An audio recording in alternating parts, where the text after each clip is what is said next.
नमस्ते। आज के इस एक्सप्लेनर में हम इतिहास के एक ऐसे तूफान की बात करने वाले हैं जिसने सच में दुनिया का नक्शा ही बदल कर रख दिया। हम बात कर रहे हैं यूरोप में समाजवाद के उदय और महान रूसी क्रांति की। जरा सोचिए, महज कागज पर लिखी गई एक विचारधारा कैसे पूरी दुनिया के समाजों को इतने बड़े पैमाने पर बदल सकती है। मतलब ये सवाल अक्सर मन में आता है ना कि क्या वाकई ऐसा हो सकता है कि कोई एक अमूर्त विचार, एक आइडिया असल जिंदगी में इतना बड़ा रूप ले ले कि पूरी दुनिया की राजनीति ही पलट जाए। सुनने में किसी फिल्म की कहानी लगता है, लेकिन इतिहास गवाह है कि समाजवाद की ये विचारधारा कैसे एक बहुत ही ठोस जमीनी हकीकत बन गई। तो आइए इस विचार के हकीकत में बदलने के इस रोमांचक और थोड़े उथल-पुथल भरे सफर को आज मिलकर डीकोड करते हैं। तो आज हम किन किन पड़ावों से गुजरेंगे? बहुत कुछ है। यूरोप में समाजवाद के उदय से शुरुआत करेंगे, फिर जार के रूस की बगावत, 1917 की वो महान क्रांति, बोल्शेविकों का नया समाज, स्टालिन की सख्त नीतियां और आखिर में देखेंगे कि इस सब का हमारे भारत पर क्या असर पड़ा। चलिए फटाफट शुरू करते हैं। सबसे पहले चलते हैं 19वीं सदी के यूरोप में। ये वो दौर था जब इंडस्ट्रियलाइजेशन यानी औद्योगिकरण अपने चरम पर था, लेकिन इसके साथ ही समाज में अमीरी गरीबी की खाई भी बहुत तेजी से बढ़ रही थी। उस वक्त एक तरफ तो वो पूंजीवादी ढांचा था जिसमें सारी संपत्ति कुछ ही लोगों के हाथों में थी और मजदूर बेहाल थे।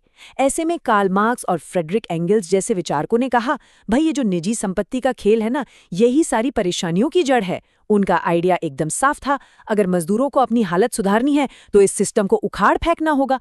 इसकी जगह लानी होगी एक साम्यवादी यानी कम्युनिस्ट व्यवस्था, जहां सारी संपत्ति पर पूरे समाज का कंट्रोल हो। 1870 आते आते ये आइडिया आग की तरह पूरे यूरोप में फैल गया।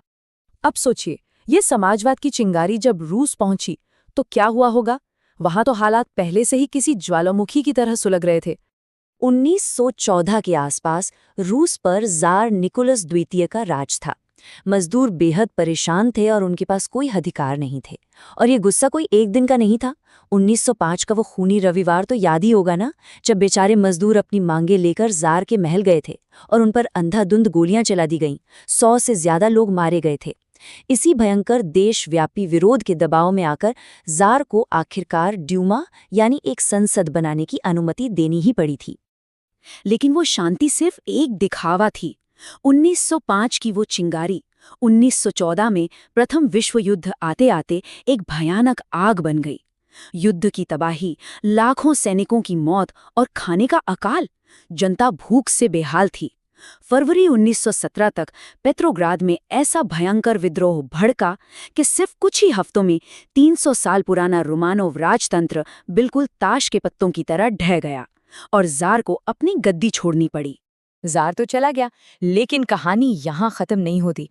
असल में असली उथल-पुथल तो अब शुरू होने वाली थी। 1917 की महान रूसी क्रांति।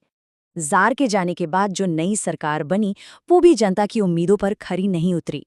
ऐसे में एंट्री होती है व्लादिमीर लेनिन और लियोन ट्रॉट्स्की की।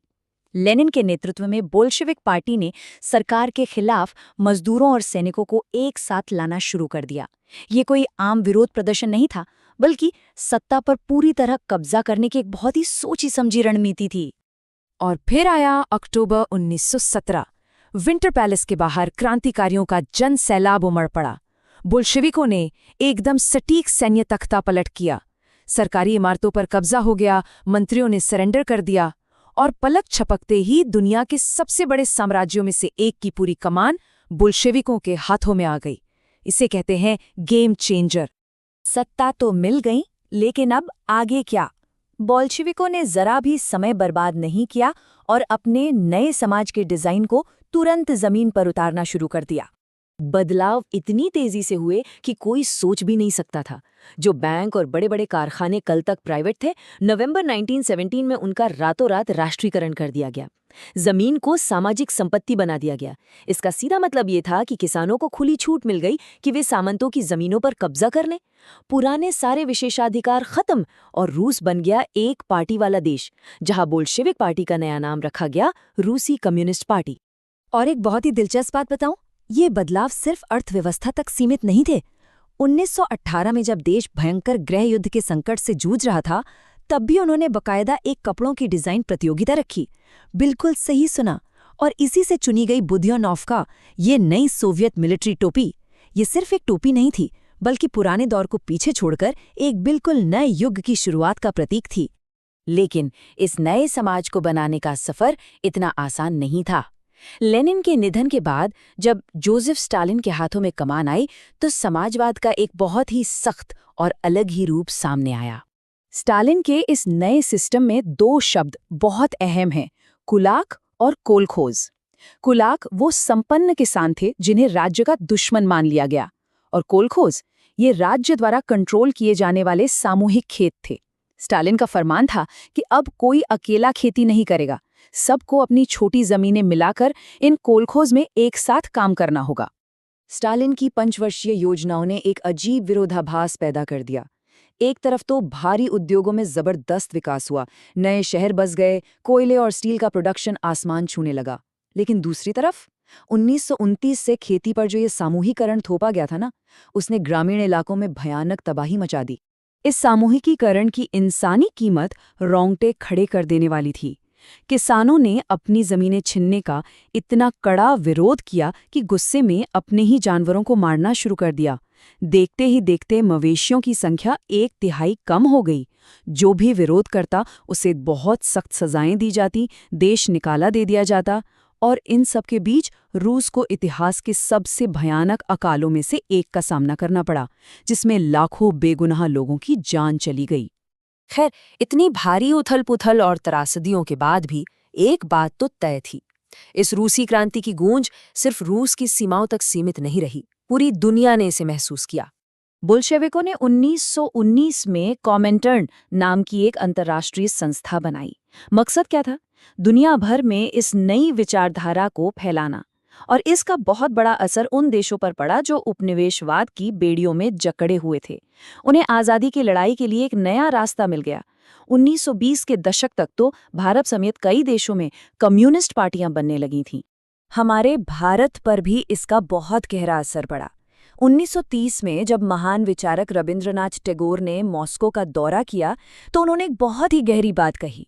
उन्होंने कहा, जो लोग सदियों से नेपथ्य में यानी अंधेरे में छिपे हुए थे, वो आज सामने आ खड़े हुए हैं। जवाहरलाल नेहरू जैसे हमारे कई बड़े नेताओं ने भी सोवियत समाजवाद के इस प्रयोग को बहुत करीब से देखा और इससे प्रेरित हुए। आखिरकार सदियों से हाशिए पर रहे आम मजदूरों और किसानों को पहली बार समाज के सेंटर में जुला दिया गया था। आज इस बात को 1 सदी से ज्यादा बीत चुका है। इस क्रांति ने दुनिया को विवाद और त्रासदियां भी दी, लेकिन साथ ही समानता और मजदूरों के हक की बातों को ग्लोबल राजनीति के बिल्कुल बीचों बीच लाकर खड़ा कर दिया। तो आखिर में ये सवाल हमारे सामने आता है कि इतने सालों बाद भी ये बड़े ऐतिहासिक बदलाव और विचार आज की हमारी आधुनिक राजनीति और समाज को किस तरह आकार दे रहे हैं।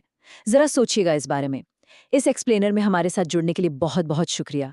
इतिहास के ऐसे ही दिलचस्प पन्नों को समझने के लिए सीखते रहिए और हाँ, सवाल जरूर पूछते रहिए।